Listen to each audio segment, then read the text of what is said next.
যারা বর্তমানে এই তরুণ নেতৃত্ব আছে বাংলাদেশে, যারা এই আন্দোলনে জড়িয়েছিল, কিংবা যে আপনি বলেছেন যে তারা বিভ্রান্ত হয়েছে, হোয়াট এভার, তো আপনারা যদি ফিরে আসেন, অনেকেই ভয় দেখায় যে আওয়ামী লীগ আসছে, আওয়ামী লীগ আসছে বলে একটা আতঙ্ক তৈরি হচ্ছে, যে অনেকেরই ধারণা আওয়ামী লীগ আসলে একটা ভয়াবহ ঘটনা ঘটবে। সো যদি আপনারা ফিরে আসেন, এদের ক্ষেত্রে আপনারা কি করবেন, আপনাদের সিদ্ধান্ত কি হবে, বা ভূমিকাটা আপনারা কি নেবেন?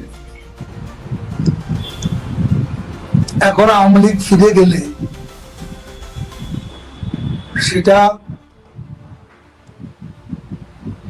আতঙ্কের বিষয়। দেশের মানুষ খুশি হবে। দেশের মানুষের এই মুহূর্তে চাওয়া শেখ হাসিনা আওয়ামী লীগ ফিরে আসুক। আপনি বলেছেন যে এখন ওই নিষ্ক্রিয়তার সুযোগ নেই, কে বিতর্কিত কে বিতর্কিত নয় সেটিও বিবেচনার সময় নয়, সবাই কাজ করতে হবে, কথা আপনি বলেছেন। তো এখন যেই শেখ হাসিনা যেই বৈঠকগুলো শুরু করেছেন, আমি শুনেছি যে পাঁচজন করে নেতার সঙ্গে তিনি বৈঠক করছেন। এই ধরনের কোন সিগন্যাল আমি তো পাইনি। আমি পাইনি, অন্য কেউ পেয়েছে সেটাও আমার জানা নেই। কারণ এখানে তিনি যেখানে আছেন সেখানে কতটুকু সম্ভব এ ধরনের ইন পার্সন আলোচনা, সেটাও কিন্তু বিবেচনার বিষয়। এমনিতে আমি জানি না যে এই ধরনের কোন বৈঠক হচ্ছে এমনিতে বা এই ধরনের কোন ইন পার্সন বৈঠক করার সুযোগ আছে, সেটা আমার জানা নেই। বুঝতে পেরেছি। এমনিতে তার সঙ্গে কোনো কথাবার্তা কিংবা ধরেন দেখা আপনার কি হয়েছে কিনা? আমার সাথে দেখা একবারও হয়নি। আমি তাকে হয়তো ডিস্টার্ব করি না, আমি চেষ্টাও করি নাই দেখা করার। প্রয়োজনীয় নির্দেশ তিনি দিলে সেটা আমি পাই, যোগাযোগ আছে তার সঙ্গে। নির্দেশটা কিভাবে করে পান? জরুরি প্রয়োজনে যেভাবে পাওয়া আজকে পৃথিবীতে সম্ভব সেভাবেই হবে, ফোনে আর কি, রাইট?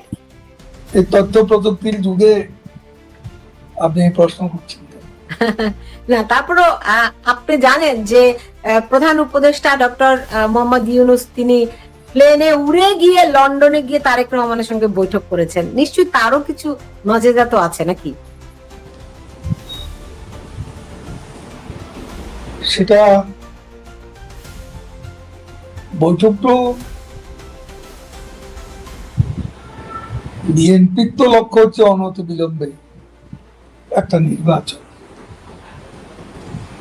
আর এক ব্যাপারে তারা তাদের মধ্যে গভীর ঐকমত্য আছে, সেটা হলো কোনো অবস্থাতে আওয়ামী লীগকে কোনো সুযোগ না দেয়, কোনো অবস্থাতেই আওয়ামী লীগ যাতে নির্বাচনে অংশ নিতে না পারে সেই ব্যবস্থা করা। এবং আজকে যে ৩০০-র উপরে মামলা, খুনের মামলা, আমাদের নেত্রীর একটা তো চার্জশিটও দিয়ে দিয়েছে, এবং আমারও ২৩০টির মতো খুনের মামলা। আজকে এইসব মামলা আমাদেরকে ফাঁসি দিয়ে দেবে এরকম একটা ঐকমত্য তাদের মধ্যে আছে। এতে দিয়ে নির্বাচনের ভবিষ্যৎ এতে কোনো গ্যারান্টি দেওয়ার মতো কোনো কিছুই খোলা চোখে দেখতে পাচ্ছি। বুঝতে পেরেছি, এটা তো একটা বিএনপির অবস্থান। তারপরে অনেকে মনে করে বর্তমান বাংলাদেশে বিএনপি স্বাধীনতার পক্ষে কাজ করছে, স্বাধীনতার পক্ষে অবস্থান নিয়েছে।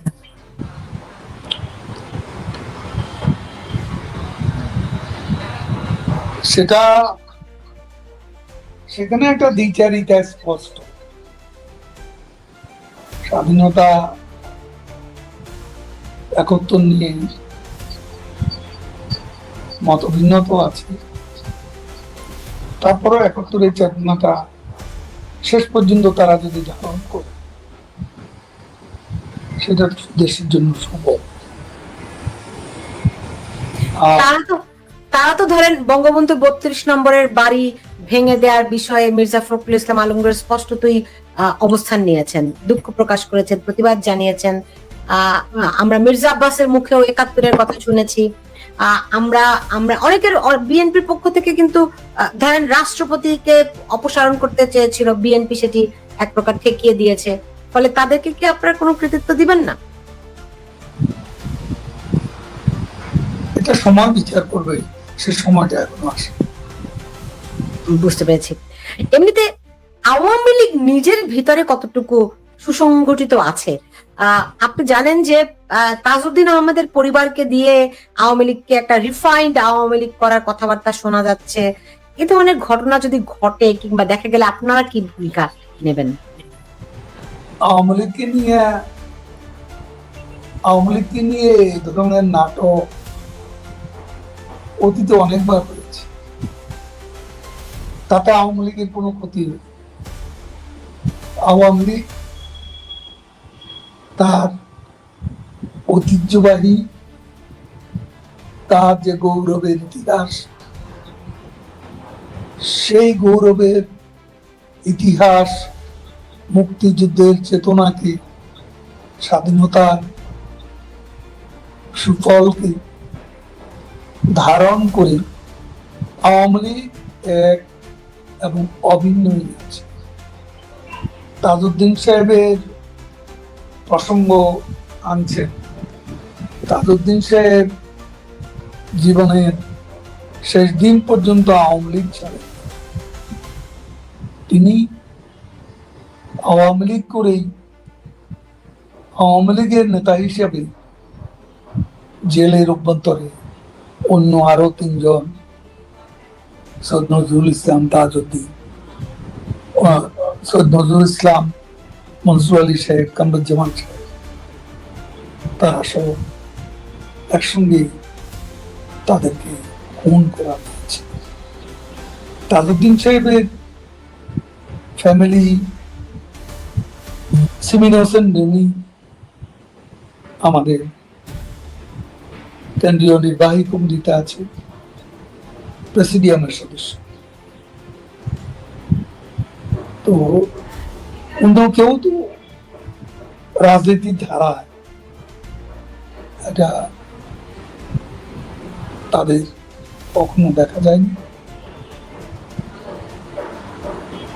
তো এখন তারা তাদেরকে নিয়ে যদি কেউ খেলতে চায়, রাজনীতির এই খেলা, এই চতুর খেলা, যেটা ইউনূস সাহেবের হাতিয়ার, অন্যতম হাতিয়ার, এই খেলা খেলতে পারে, কিন্তু সফল, এটা আমার বিশ্বাস। এমনিতে আপনাদের কোনো মূল্যায়ন আছে কিনা? দেখুন, সোহেল তাজকে তো আমরা যতটুকু দেখেছি শেখ হাসিনা যথেষ্টই স্নেহ করতেন, ভালোবাসতেন, তাকে স্বরাষ্ট্র প্রতিমন্ত্রীর দায়িত্ব দিয়েছিলেন। আমরা যদি দেখি এরকম আওয়ামী লীগের অনেকেই দূরে সরে গেছে আওয়ামী লীগ থেকে। আমরা কাদের সিদ্দিকীর কথা দেখি, রাইট? মানে কেন এরকম? ফজলুর রহমান, আপনি জানেন বিএনপি, বর্তমানে বিএনপি নেতা। তো এরকম অসংখ্য মানুষ, মানে অসংখ্য নেতা রয়েছেন যারা আওয়ামী লীগ থেকে দূরে চলে গেছে। এই কারণগুলো কি আপনারা আইডেন্টিফাই করেছেন কিনা? দলকে সুসংগঠিত করার ক্ষেত্রে অতীতের ভুল ভ্রান্তিগুলো বিবেচনা করে, আপনি জানেন, আপনি নিজেও বহুবার বলেছেন যে হাইব্রিডরা দলের ভিতরে ঢুকে গেছে, রাইট? তো সেই জায়গাগুলো আপনারা নতুন করে মূল্যায়ন করছেন কিনা? আমি তো বলেছি এসব মূল্যায়নের দিন, সময় এখন নয়, এবং এটা সময় যখন আসবে তখন আমরা এসব চর্চা, মূল্যায়নের সুযোগ থাকবে। আওয়ামী লীগ থেকে কে গেছে, কে আছে, এবং এখানে যার যার ব্যক্তিগত আকাঙ্ক্ষাও থাকতে পারে, উচ্চাকাঙ্ক্ষা থাকতে পারে, সেখানে সমীকরণ না হলে সমস্যা হবে। আমি এভাবেই দেখতে